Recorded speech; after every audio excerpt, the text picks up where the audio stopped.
Hi, I'm Clark Capture. You're on the bus with Jackal's legendary frontman, Jesse James Dupree. Jesse, I want to thank you for stopping by and sitting down just for a few minutes. I guess tell me a little bit how you got into music starting out. Oh, gosh.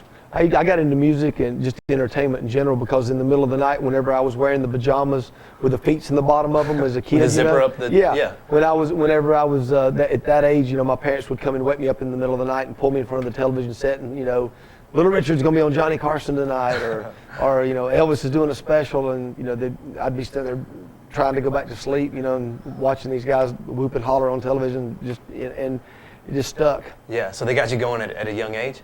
Yeah, they sure did. Yeah, and that, and then my father, when I got old enough to take a job during the school, in between the summer break and such, my father had one of his buddies get me a job toting lumber, and that and pouring concrete. That'll teach you real quick that you want to do something else. I got all the respect. I mean, I poured many a yard of concrete, and I'll do it again if that's what it takes to feed my babies. But yeah, thank God I've been able to have fun. My work is play. Right. When did you really start seeing that music was an avenue that you wanted to take off with? I grew up wanting to be a guitar player, really, and Billy Gibbons and Ted Nugent and all these guys that just their personalities would just rip through the through the guitar and through the Marshall amplifier stacked up. But my whole thing was I could never find a singer that could keep his voice, and the ones that could keep their voice, they would say stupid things in between the songs. And I figured, well, somebody's gonna say something stupid in between the songs, it might as well be me. So, so you just went with that. Huh? Yeah. So did you form other bands before you were with Jackal, or did you have some other things going on? I was in several other bands. I actually probably maybe 3 other bands prior to Jackal from out of high school. Getting up there. But Jackal was, within a year of the band forming, we were signed to a record contract, and then, ever since then we've, it's been our mission to leave as big a stain as we possibly can everywhere we go. So tell me a little bit about how Jackal got formed and how you all took it to the next level after that. Well, Jeff and Chris are brothers, so they've been together since the beginning, of their self, and then the other guys, they all grew up in South Carolina.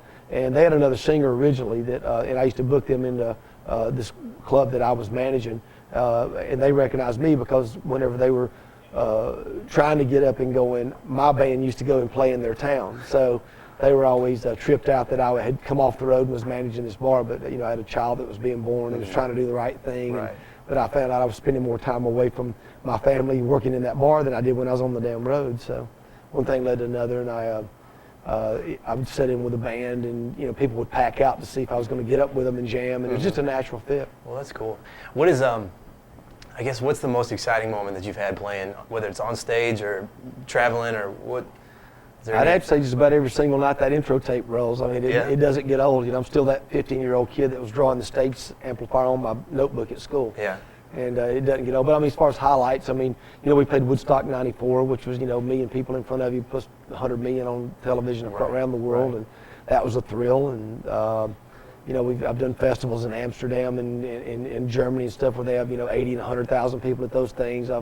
All those are special moments. Doing I just did a big charity event that we played out in Kansas City, and we had 9,000 motorcycles registered and ride for that, raised over $600,000 for the Bikers for Babies.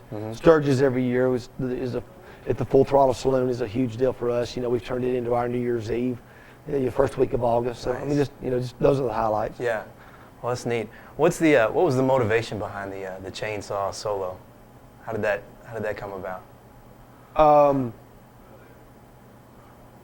God, just what a more definitive instrument for rock and roll. It's loud, it's aggressive, it's destructive, it's abrasive, it's stanky, it's just everything that rock and roll should be. So, so it's like, why not? Right. Why hasn't someone else done it already? Well, so you're sitting there just jamming out with everybody, and you're like, you know what? I think I'm going to throw a chainsaw in this, and it's gonna work.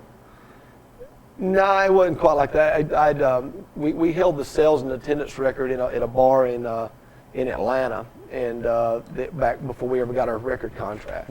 And we used to just torture the hell out of the guy that owned the place as it is, And I always used to threaten him that I'm going to go rent a chainsaw and bring it in, and we're going to tear this place up, And I don't know. One night I just went and did it. I went and rented this big ass gnarly chainsaw and you know, brought it into the venue and started cutting stuff up. But at the end of the night, we were jamming on some blues, and the guitar players were noodling and you know, just getting their rocks off, you know, as the guitar players standing there. And I thought, well, hell, I'll take one on the chainsaw, and I'll be damned, it stuck. So you just went from there, huh? It stuck. That's neat. So what are you doing right now? Like as far as still with, you know, doing the Jackal thing? Any like side projects or anything? Yeah, I got a bunch of different stuff I'm doing. I got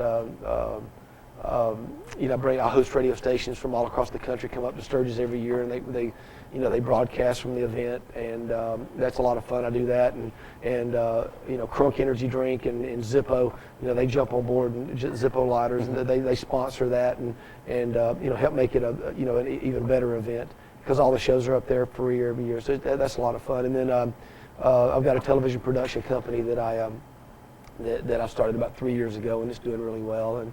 And I've been working with Kiefer Sutherland on his record company. So I got a lot of side things that I do that are really not side things, but they're other, you know, priorities for me. Well, that's cool. So you're playing Coyotes December 7th. That's right. It's the anniversary. Awesome. The anniversary. So we'll see if we can't. You know, it's due for a little remodeling. So we'll see if we can't blow the roof completely off this place. Yeah. Bring something new. Once again, leave as big a stain as we possibly can muster up. Absolutely. Well, Jesse, I want to thank you for sitting down. Thank you so much for a few minutes, and looking forward to the show in December. Yeah. Same here. Appreciate it. Thank you very much. Yeah, rock me, roll me, jack on me off.